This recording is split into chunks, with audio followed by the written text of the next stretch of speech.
Hi, my name is Aditya Kumar. Hello, my name is Ali Gomez. Hello, my name is Mariela Peña. My name is Ethan Uncondo. Hello, I'm Katia Soler, and today we're going to be presenting discrimination within the sex work industry. So for our research topic, the goal of this group is to explore the many ways incoming sex workers aren't held at the same standard compared to professionals. We would also like to bring awareness to the issue of its social, economic, and personal influences that workers are subject to receive. Many consequences come from not only the public, but also fellow workers as well. In addition, our research is not only focused in the USA, but worldwide. In the sex work industry, we have advantages and disadvantages. For the advantages, we have the social advantage, which is networking. First, the sex workers get empowered by networking. A space is provided for the sex workers where they meet and talk of the issues facing them. Then they gather information to help them address the issues like mobilizing around human rights and health authorities, establishing hotline for clients and starting credit cooperative society to help each other financially. Secondly, community mobilization is enhanced through which the peer support goes beyond sexual health education to even entail the physiosocial support to reduce the stigma associated with sex working or those taking ARV drugs, and advocacy like the need of violence reduction and drug use reduction. Third, it encourages self-help groups and facilitation of discussions through which essential support giving like supporting of the World AIDS Day and diagnosis events for the STI. The sex workers also get the advice the sexually active people on the need of having safe sex practice. Fourth, it enables the sex worker to get training and have skills on how to reduce the risk of getting the sexually transmitted diseases and HIV, AIDS.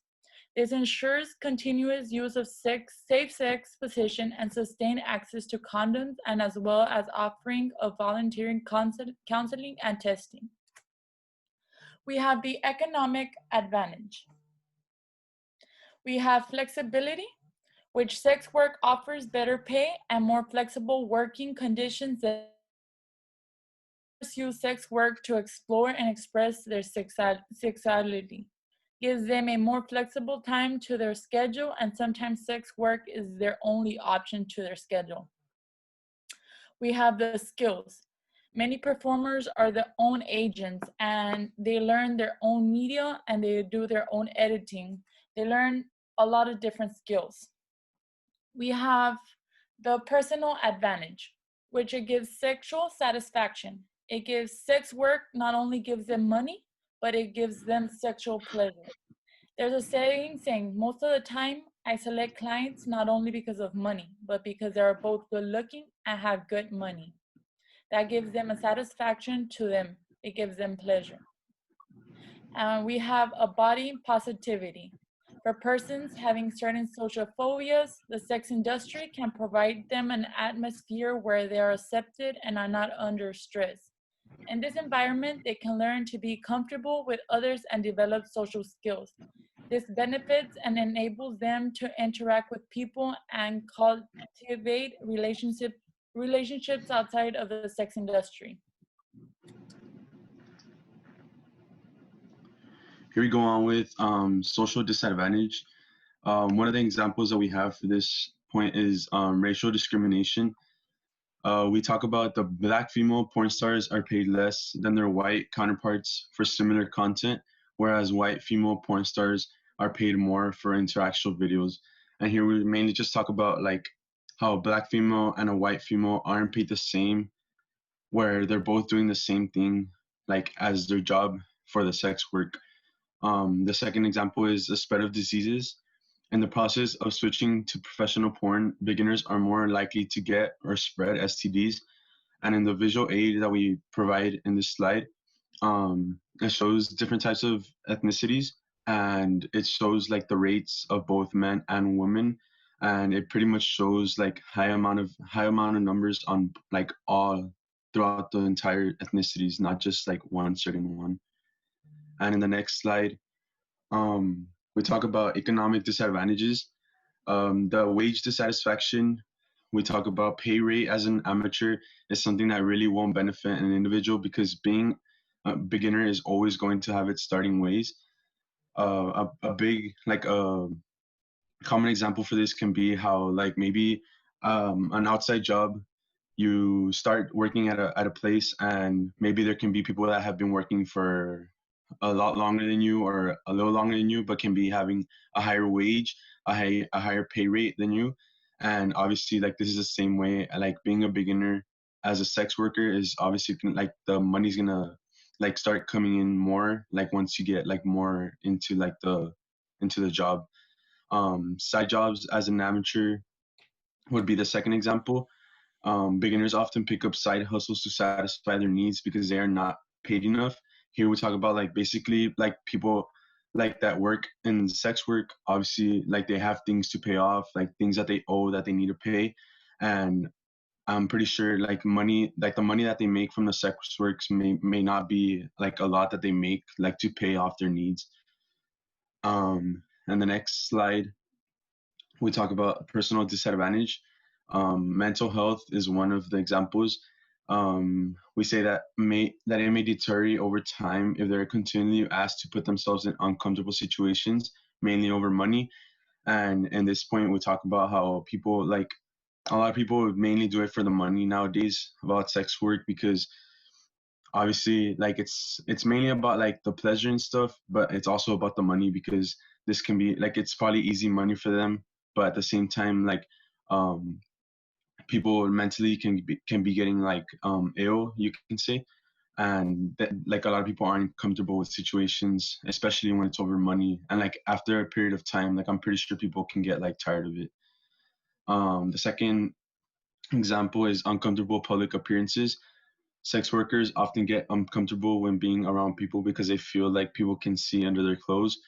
And here we talk about it because in one of the sources that we pointed out, I think it's the source one, um, we talk about a famous porn star, Mia Khalifa, talks about like how like whenever she goes to public and stuff, like out to the public, she feels uncomfortable, as in people like can see under her clothes, like as she said, and like it's just not it's something that's not comfortable for her anymore because obviously people like know what her sex work is about. These next few slides are about current research done about our topic.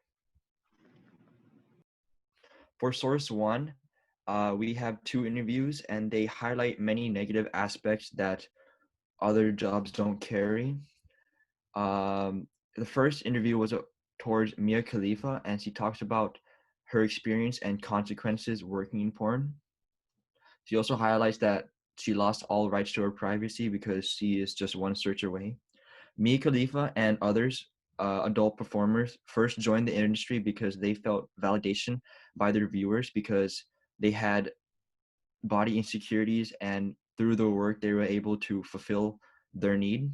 But what they found was that a lot of the scenes that they did, they felt pressured into doing things that they didn't want to. Some say it was because intimidation, and some say they were just expendable.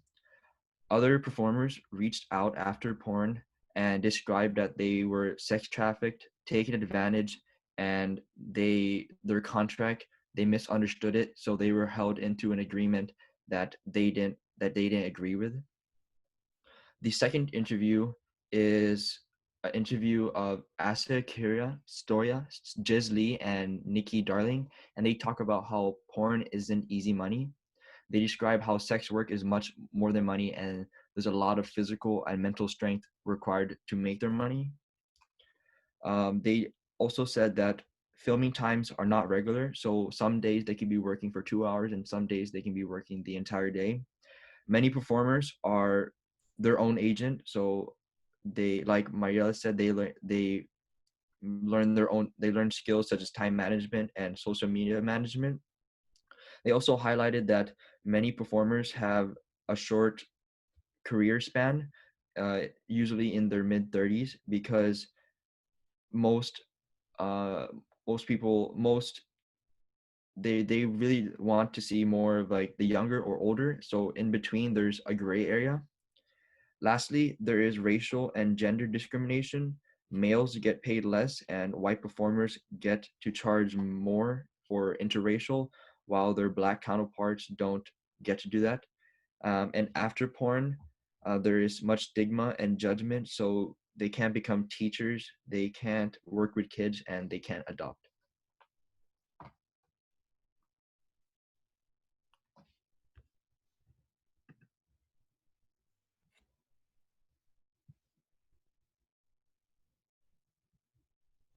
You're muted. My God, sorry. So in this study, they examine the stigma around sex work from the perspective of sex workers by analyzing its impacts, the impacts of various stigmatizing forces on female workers in Hong Kong. A major finding was that sex work became a wedge in many relationships, driving them from secondary negative impacts of stigma. Many women described instances of abuse or expressions of disdain shown towards them, and there was generally a lack of respect, especially from the general public, but even their close clientele. Moreover, it was found that the interactions with law officials weren't positive either. Their method of coping often involved rational responses, such as feelings of anger or neglect, and they were also aware of the negativity surrounding their profession when entering the field. So the feelings of shame and fear were unfortunately prevalent among many of the interviewed workers. For source 3, this is a research done by the National Library of Medicine, and they studied adult performers from 2010 for a 4-month period, and they found that a lot of adult performers carry the burden of having an STD. They found that 28% tested positive for gonorrhea and or chlamydia, and they found that a lot of the cases were asymptomatic, or they didn't have the symptoms, but they had the disease, and they were able to spread their disease to other performers, because in the industry, not many scenes require sexual protection. This article touches up on the stigma around sex work, particularly the feminist criticism sustained throughout the years.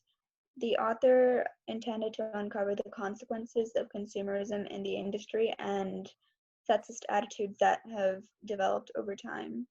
The main argument that feminists have made against the sex work industry is the objectification of its workers. But despite this, it's still a fast-growing industry and widely accepted in most Western cultures.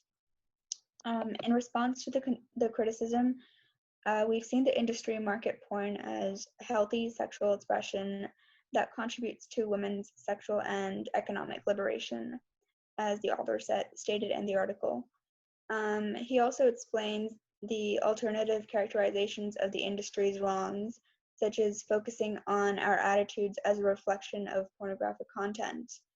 Overall, he sets to disprove the main points of criticism against sex workers, which are 1, highlighting the harm or suffering associated with porn, 2, characterizing porn as a violation of certain rights, and 3, the radical feminist denouncement of porn as sex.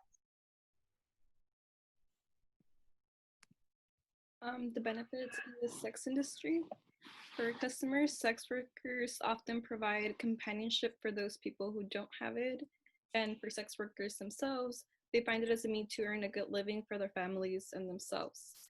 Another point is sex industry helps them become comfortable with their bodies. In other words, it allows them to not be ashamed of themselves compared to how many people are today. Our final take is, while discrimination is currently being fought all over the world for various reasons, we don't seem to get enough attention to fight for sex workers. Our final take is that sex workers do get discriminated and they do not get enough credit for having the jobs that pays, just like everyone else's. These are our citations. And that concludes our presentation. Thank you. Thank you.